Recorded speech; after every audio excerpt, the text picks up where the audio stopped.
People think that dating coaching is a scam, but the truth of the matter is that some men simply need to have what they are doing wrong pointed out to them.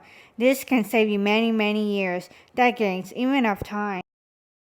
The common argument I hear is that oh, dating coaches give bad advice because men can always listen to it and do bad things in their lives. And sure, that's not completely untrue, but it's the same argument could be made for other things too, though. For example, a car.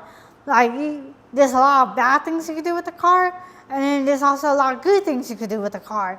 You could run somebody over with it, or you could choose to just take your kids to school. You could choose to stab someone with a screwdriver, or you could choose to fix a car with a screwdriver.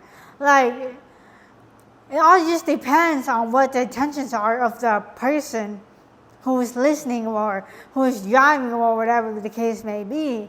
The women that tend to defend hookers tend to have a sexual past that they would like to erase too. Pay attention. I agree with this. Poor people tend to defend poor people. Rich people tend to defend rich people. Women tend to defend women. Men tend to defend men. Just the way it is most of the time. Sure, there are exceptions, but let's remember, guys, exceptions doesn't make the rule. Another platform I have noticed is women from non-Western countries over-exaggerate how oppressive their home countries are. Most of these stories are not accurate.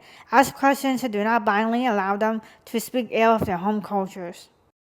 I say it really depends on where they're from.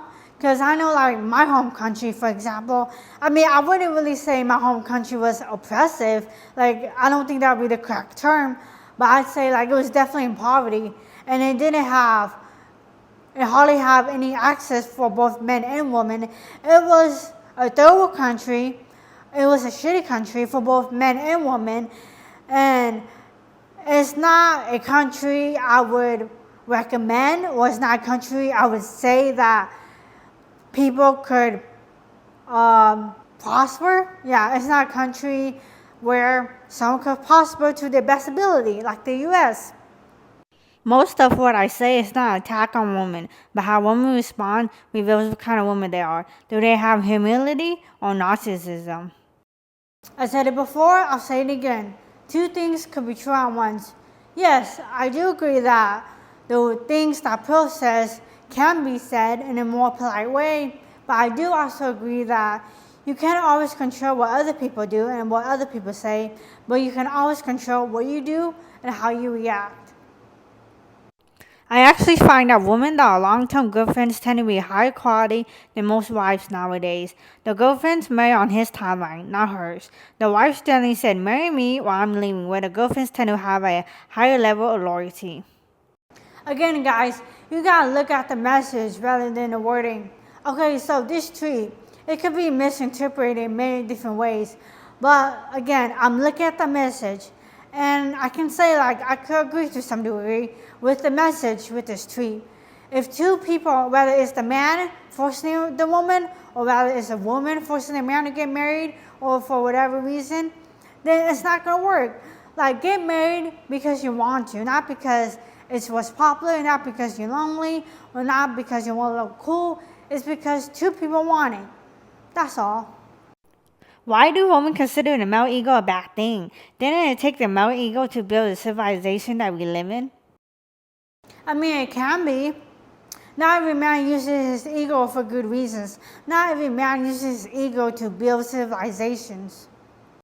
Men saying, "Let me ask my wife," it's like women saying, "Let me ask my child." No, it is not the same thing. A relationship is a partnership. You make decisions together.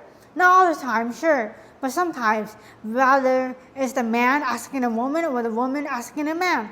You just respecting, "Oh, babe, do you mind if I go out?" Or "Oh, babe, do you mind if I cook you this and this?" Again, it's just respecting. That's all. What's the difference between a real man and not a real man? Well, a real man would be a man of character, a man of discipline, a man of compassion, a man of loyalty, integrity, and a beta would be the opposite, right? At least preachers are honest about what they are pushing. Reporters hide facts in order to push their religion. Sometimes, sure. Not all the time, though. There really is zero excuse for the child influencer women to not take their husband's last name publicly. How are you going to submit to him in all things, but you won't even publicly be known as his? I don't really agree with this. There are a lot of other ways you could publicly show the world that you have a husband. You could upload pictures together. You could have a YouTube channel together, and this and that. Now, do I agree that if your husband wanted you to take his last name and you refuse to, do I agree that you would be wrong for that? Yes. For example, okay, in a scenario where you tell your husband, oh, okay, I'll take your last name, but I just don't want to take it publicly. Okay, yeah, I don't think there's anything wrong with that. Like, you don't need to take his last name publicly, but if your husband tells you he wants you to take his last name just privately, and you don't want to do that as his wife, then yes, you would be wrong for that. Because, like, you guys are married, like, what's the big, like, honestly, I don't see what's the big deal about it.